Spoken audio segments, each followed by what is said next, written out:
Everyone in town said I was lucky. A sweet little house, roses blooming in the yard, a steady pension from Hector's years with the fire department, and a son who still called every Sunday. But luck feels different when you're sitting in your kitchen alone, holding a cup of cold tea, and the only sound in the house is the grandfather clock ticking down the minutes of a life no one seems to really notice anymore. My name is Evelyn Walsh. I'm 78 years old, and until a few months ago, I believed in family like some people believe in church. No matter how far they stray, no matter how cold they get, you hold on. Because that's what mothers do. That's what grandmothers are for. I never imagined it would be my own son who'd teach me how wrong I was. It started with a phone call. Just another Sunday afternoon. Sunlight spilling over the floor, my watercolor kit still open by the window where I'd been painting the irises in bloom. My phone rang and I smiled before even picking it up. "Hey, Ma," David said, voice clipped, distracted. He always called me Ma when he wanted something. Mom when he was pretending to care. "Hello, David," I said, lifting my tea. "You're early." "Thought I'd check in before the kids start screaming," he laughed, but it was hollow. "How's the garden?" "Oh, coming along. The pink roses are finally waking up." I told him about Mrs. Treadwell across the street, about the new teacher at the watercolor class. He made the right noises at the right times, but I could hear the keyboard clicking.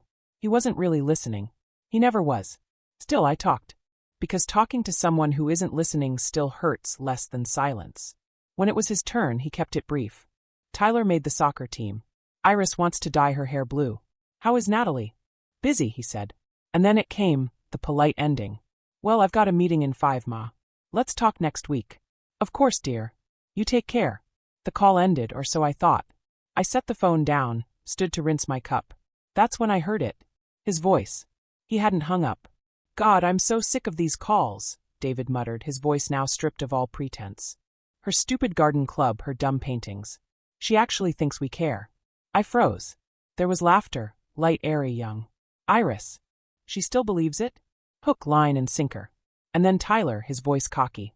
"Just a little longer. Once we get her to sign over the house." My hand trembled. The teacup slipped from my grasp and shattered in the sink. "Dump her in one of those affordable places," David said. "She's too clueless to see what's coming." The blood drained from my face. I reached for the phone, heart pounding. "And then?" "She's always been like that," Natalie chimed in, casually cruel. "Naive. Emotional. It's a wonder Hector didn't put her in a home himself." Their laughter was the worst of all. That night I didn't sleep. I sat at the kitchen table, the moonlight creeping across the floor like an uninvited guest. The house, once filled with memories and warmth, felt hollow. Like every picture frame on the wall had become a lie. I kept replaying their voices. Over and over. Their contempt. Their plans. Their amusement. And all at once, everything that had never made sense made perfect, terrible sense. The way they'd started visiting more after Hector died. The sudden interest in my will. The constant mentions of downsizing and reverse mortgages. The loans I'd given the kids that were never repaid. The pearl necklace Natalie borrowed. The credit card David asked to be added to just in case. I wanted to scream. I wanted to cry. But instead I did something else. I stood up, walked to my desk, opened the drawer where Hector's old notary stamp still lived. And I took back my name. The next morning, I didn't put on my garden gloves. I didn't pull out my paints. I didn't bake lemon scones for the neighbor's son, like I always did on Mondays. Instead, I called my bank. "My name is Evelyn Walsh," I told the young woman on the other end. "And I'd like to revoke every authorized user on my accounts. Effective immediately." There was a pause. Then a polite, "Of course, ma'am. May I ask what prompted the change?" "Yes," I said. "I've remembered who I am." By noon, I'd frozen the credit cards, closed the joint checking, changed every password, and scheduled a meeting with a lawyer my sister had recommended. Not David's friend, the one he'd so helpfully pushed on me months ago when he first brought up elder law. Funny word, that. Elder. As if it's synonymous with easy to trick. Zena showed up around 1 o'clock, carrying 2 steaming containers of pho, and a look that could cut glass. "I told you," she said, no preamble. I nodded. "You did." We sat on the back porch, eating quietly. My garden bloomed beside us, wild and fragrant. The lavender Hector had planted years ago still stood tall, defiant against the creeping weeds. "Do you want revenge?" she asked finally. I looked up. "No," I said. "I want clarity. I want my life back." Zena nodded like she understood exactly what that meant. Good. Then let's begin. That week, we moved like soldiers through enemy territory. I met with attorney Lindell, a sharp woman in her 50s who listened without flinching as I recounted every deception, every manipulation, every slow bleed of my trust. We'll draft a new will, she said, and a trust that protects your assets with clear terms. A new medical directive. New financial power of attorney. I blinked. Will that be enough? She held my gaze. It will be a fortress. Back at home, I boxed up photographs, the family heirlooms still in my possession, and the fragile bits of sentiment I wasn't yet ready to destroy. I wrote a letter, one for each of them, and signed unsent, unreadable, just to get the poison out. And I cried, quietly, in the pantry with the door closed and the light off. It wasn't the money. Not really. It was the realization that I'd mistaken proximity for affection, obligation for love, noise for presence. They never asked what I needed. They never stayed to help with the weeds or listened when I talked about Hector's old jazz records or looked at my paintings with anything other than distracted pity. They didn't see me, but Milos did. I hadn't spoken to him in weeks, not since I'd broken things off after David's accusations about gold-digging foreigners and men who preyed on widows. It felt easier to withdraw than to defend him, but now I missed his laugh, his thick accent, the way he treated me like I wasn't fragile or fading. So I called. I've been waiting for you, he said gently. Like spring waits for the sun. We met for coffee the next afternoon.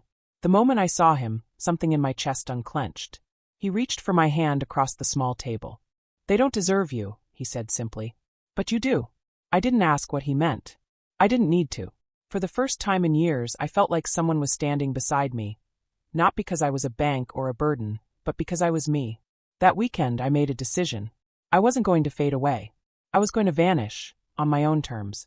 It began with a tour. Oak Ridge Village. Not a nursing home, not some sad beige hallway with vending machines and linoleum floors, but a real place. A community. Windows like churches. Studios with skylights. A garden filled with raised beds and chatter. And an art studio that smelled like turpentine and possibility. I reserved a one-bedroom unit facing east. The move was swift. I hired a private moving company, paid extra for discretion. I told no one, not even the mailman. By the time the birthday dinner arrived, the one David had schemed around so carefully, I was already gone. The house was listed under a private trust. The landline disconnected. My phone number changed. No forwarding address. No note taped to the front door. Just an empty garden and a silent hallway. The first wave of calls came the following Monday. Voicemails. Then texts. Then emails. Mom, where are you? We're worried. Please respond. This isn't like you. Tyler was devastated you missed his party. I said nothing. Then the tone shifted. David came by in person. Zena saw his car creeping past her driveway. He left a note on her doorstep. You're turning her against us. We just want to help. Zena burned it in her fire pit. At Oak Ridge, I began again. I unpacked my brushes. Set up my easel by the east window. The morning light poured in like absolution. I painted the garden outside. The trees. The clouds. The memory of Hector in shadows and sunbeams. And I smiled. Because for the first time in my life, the canvas was mine. It had been nearly 3 months. 3 months since I'd walked out of that old house, carrying only what mattered. 3 months since I'd heard their voices, tasted their lies, felt the exhaustion of being someone's pawn. And then he came back. Not like a storm, but like a fog. Soft. Creeping. Pretending it was something it wasn't. I was in the Oak Ridge Community Center, folding up easels after the weekly art session when I turned and saw him standing in the doorway. David, a bouquet of lilies in hand. My favorite. Or rather, my old favorite, before everything smelled like manipulation. Mom, he said too casually like he'd just dropped by for lunch. I didn't move. I didn't smile. We've been so worried, he continued. Why did you disappear like that? No calls, no emails. The kids are heartbroken. Natalie's, she's been crying every night. I looked at the bouquet. Perfect. White. Carefully arranged. A gift chosen not from love, but memory. Sit down, I said. He hesitated, then obeyed. We sat at a table near the windows where the afternoon sun pooled like honey across the floor. I think you know why I left, I said softly. I don't, he lied. I didn't even blink. After our last call. You forgot to hang up. His face froze. A flicker of something passed behind his eyes. Panic? Rage? Fear? I heard everything, I continued. Iris. Natalie. Tyler. You. He opened his mouth. I raised a hand. Don't insult me by pretending it was a joke or a misunderstanding. I know what I heard. You called me stupid. Weak. You laughed about taking the house, putting me in a facility. Like I'm some inconvenience to be managed. He looked away. Mom. You knew exactly what you were doing, I said, my voice low and steady. And I let it happen. For years. Because I thought that's what love required. He leaned forward, hands clasped. We made mistakes, okay? Big ones. But we're still family. And you're not well. I laughed. Not loudly. Just a single sharp note. Don't you dare use my age as a weapon. He shifted in his chair. I'm 78, not senile. I paint. I walk. I cook. I remember everything. Including every time you showed up with a fake smile and an open hand. The silence stretched. Finally, he said, So what now? You just cut us off. I didn't cut you off, I said. I cut the leash. There's a difference. He looked stunned. As if it had never occurred to him I might leave the cage he'd built for me. I don't need anything from you, David. Not your help. Not your approval. Not even your apology. He dropped the bouquet onto the table. Unbelievable. After everything we've done for you. That stung. Not because it was true, but because he still believed it was. I stood. Goodbye, David. He didn't move. So I walked away. That night, I sat by my east window with a cup of jasmine tea and watched the moon rise above the pines. It looked like a silver coin, dangling just out of reach. I should have cried, but there were no tears left. Only space. Vast, quiet space inside me where the ache used to live. And something new was growing in its place. Peace. The weeks that followed were quieter, yes, but not empty. I joined a more serious artists group. We met on Wednesdays, critiqued each other's work with kindness and precision. I began to push myself into bolder brushstrokes, richer tones, harder truths. And the work changed. Less decorative. More honest. I see something in your paintings now, Milos said one morning as we stood together in the garden. A weight, but also a kind of light. I smiled. Maybe that's what healing looks like. He touched my hand. You are not what they said. You never were.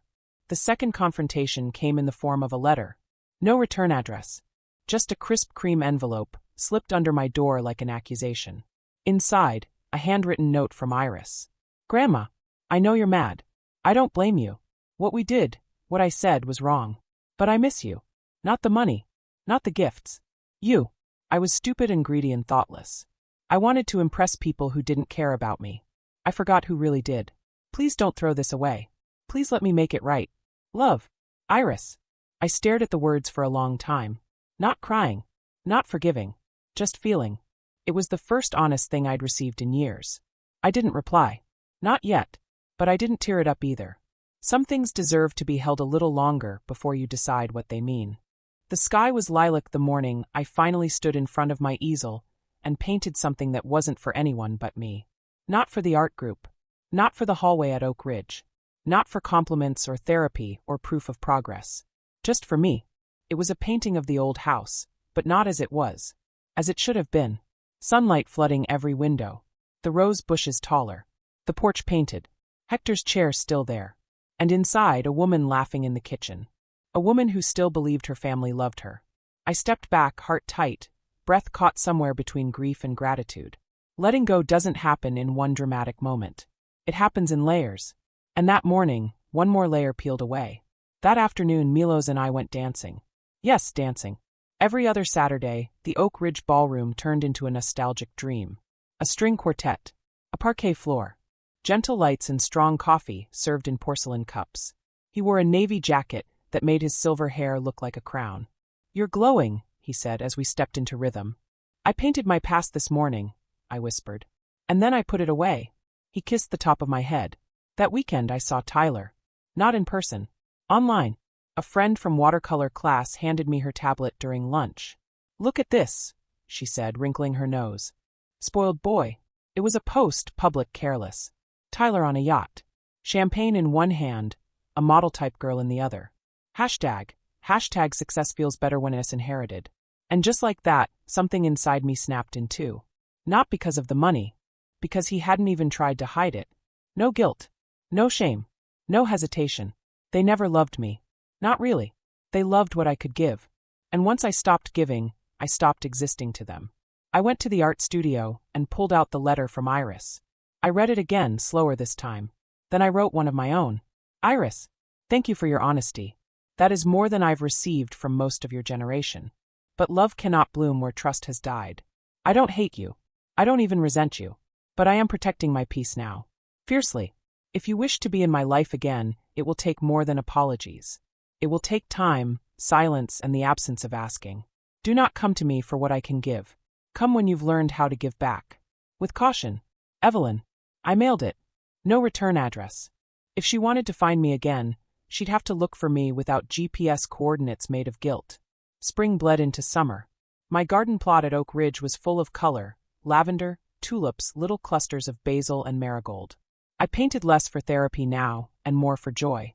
I volunteered at the elementary school down the road, teaching art to third graders whose fingers were always sticky with glue and full of wonder. One boy, Sammy, drew a picture of me holding a crown. "This is you as the garden queen," he said proudly. I laughed until I cried, because for the first time in years I was being seen not for what I had, but for what I was. Then came the message I wasn't expecting. Zena forwarded it to me late one evening. David had emailed her. "Aunt Zena, I know you've taken Mom's side, but please tell her that Tyler dropped out of school. Iris moved back in with us. Natalie and I, we're not doing great. The house is falling apart. We're struggling, and she has the means to help. Why won't she? What did we do that was so unforgivable?" Zena hadn't replied. Neither did I. Because that question, what did we do, told me everything I needed to know. They still didn't understand. They didn't feel remorse. They felt entitlement. One evening, I stood outside on my balcony, the sun setting behind the hills in a burst of watercolor tones. Ochre, crimson, dusty rose. The breeze carried the scent of mint and honeysuckle. And I thought of Hector. I whispered aloud, "You'd be proud of me." I could almost feel him in the breeze, in the steady clink of my wind chimes. He wouldn't have tolerated what they did to me, but he'd be proud I figured it out, that I stood up finally and said no more, that I chose dignity over illusion. A month later, a small envelope arrived at the Oak Ridge front desk. No sender name, no return address.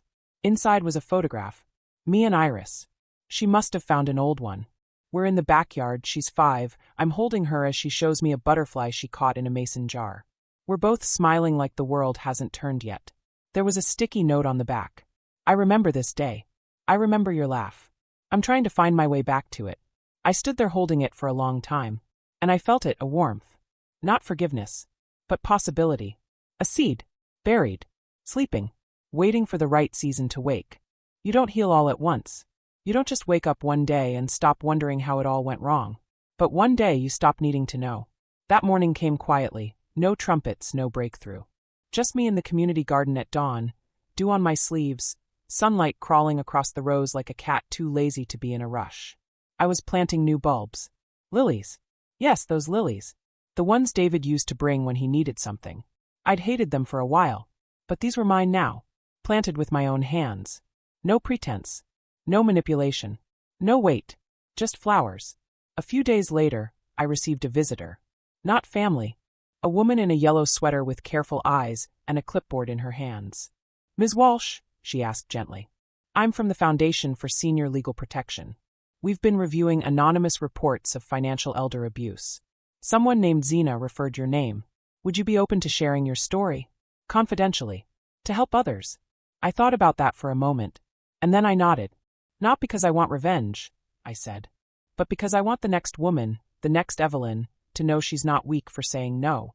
She smiled and pressed record. And I told it. All of it. Not for drama. Not for pity. But for truth. The story spread further than I expected. A counselor at the local community college invited me to speak. An advocacy group asked if I'd sit on a panel. One morning, I even saw a quote of mine on a flyer. "Family is not defined by who shares your blood, but by who honors your boundaries." It made me cry in the middle of the produce aisle. Not because I was proud, but because for the first time in decades, my voice wasn't being drowned out. It was being heard. Iris sent another letter in autumn. This one was different. Longer. Slower. Each line felt like it had cost her something. "Grandma, I took a job at the library. It doesn't pay much, but I love it. I'm taking night classes. Psychology. I want to understand how people end up hurting the ones they love. No one else is trying to change. Tyler is angry. Dad says it's all your fault. But I know better. I was cruel, entitled, and I thought you'd always be there, no matter how badly I behaved. You taught me grace, and I threw it away. I don't expect anything, not even a response. But I'm trying to become someone you could one day be proud of. Love, Iris. I didn't write back. Not yet. But I folded the letter, slipped it into the same drawer as her photograph. Not forgiveness. But the door wasn't locked anymore. Winter came, cold and honest. The garden went to sleep. The tulips waited in silence beneath the frost. And I waited too. Not for apologies. Not for healing. For spring. Then one day the receptionist at Oak Ridge handed me a package. No name. Just a simple brown box. Inside, a leather-bound notebook. An envelope. A small thumb drive. The envelope held a note from Iris. Grandma, this is my final gift. The notebook is empty. Fill it with what you want, not what you owe. The thumb drive has a video. Don't watch it unless you're ready. Love always. Iris. That night, I held that thumb drive in my palm for a long time. Curiosity battled caution. Then I plugged it in. It was a video of her. No makeup. No filters. Just Iris. Sitting on a park bench. Hands clenched. I used to think love was a guarantee, she said. That family meant forgiveness no matter what. That I could lie, take, manipulate, and you'd still be there. She looked straight into the camera. I was wrong. And I'm trying to learn. Then came photos. Old ones. Me holding her as a baby. Me brushing her hair. Me laughing at something long forgotten. The screen faded to black. Then one final sentence appeared. You were never stupid. You were our shelter. And we set it on fire. I wept. And then I slept more soundly than I had in years. It's been a year now. 12 full turns of the moon since I packed up my life and stepped out of that house for the last time. The lilies I planted that spring bloomed early this year. Pale pink, not white. Gentle, open, unapologetically soft. Like me. Not weak. Soft. There's a difference. Zena still visits every week. She brings bakery sweets, gossip from her walking group, and magazines she knows I'll never read, but always flip through for the perfume samples. We laugh more now. We cry less. We've become mirrors for each other. Not because we agree on everything, but because we survived everything together. And that's a different kind of bond. Milos and I. We've settled into a quiet rhythm that feels like music. He still tells me my paintings are too modest. I still tell him his eyebrows need trimming. We share books, jokes, and late-night tea with honey. We don't call it love. We don't need to. It just is. David hasn't written again. Tyler sent an email once. Just a link to a fundraising page for a failed business venture. I deleted it. Natalie never reached out. Not even to pretend. And that's fine. Some people are chapters. Some people are footnotes. Some people are warnings written in ink. Iris wrote again. A postcard this time. It had a painting on the front. A woman standing in the middle of a foggy forest, lantern raised, light just barely reaching her face. Still trying to find my way, she wrote. But I've stopped expecting someone else to carry the lantern. I smiled. Progress isn't always a parade. Sometimes it's just a girl learning to walk barefoot on cold ground. In the fall, Oak Ridge hosted its first community art show since the renovations. I submitted 3 pieces. One sold. A painting of my old garden in bloom. No house. Just flowers. Just peace. The woman who bought it told me, "It feels like letting go of something that once hurt and finally breathing again." I said nothing, but I knew exactly what she meant. Now, every morning, I rise before the sun. I sit by the east-facing window in my apartment, the one that catches light like a secret. I paint. Sometimes landscapes. Sometimes memories. Sometimes just color, raw and unresolved. But always, always, it's mine. No one else's hands on the brush. No one else whispering what I should feel. The canvas is clean. The story is mine. People think growing old means becoming invisible. But I've never felt more seen. Not because others look at me, but because I've finally turned my gaze inward and said, "You're still here. You matter. You survived." If you're listening to this story right now, I want to tell you something I wish someone had told me sooner. You're allowed to start over. At any age. You're allowed to outgrow the people who raised you, married you, praised you, drained you. You are allowed to walk away. You are allowed to live a life that is not curated by obligation. Family is not who needs you most. It is who sees you best. And so, at 79, I begin again. Not as someone's mother. Not as someone's burden. But as myself. Painter. Gardener. Dancer. Evelyn. Every day, I open the notebook Iris sent. Most pages are still blank. But one I filled last week. A single sentence. Written in green ink, underlined twice. I was never lost. I was just waiting for silence to become a song. And now I sing. In color. In truth. In peace. Fade out. Subscribe for more stories like Evelyn's. Stories of resilience, quiet strength, and the beauty of starting again. And if this story made you feel seen, share it. There's someone out there who needs to know it's not too late to begin again.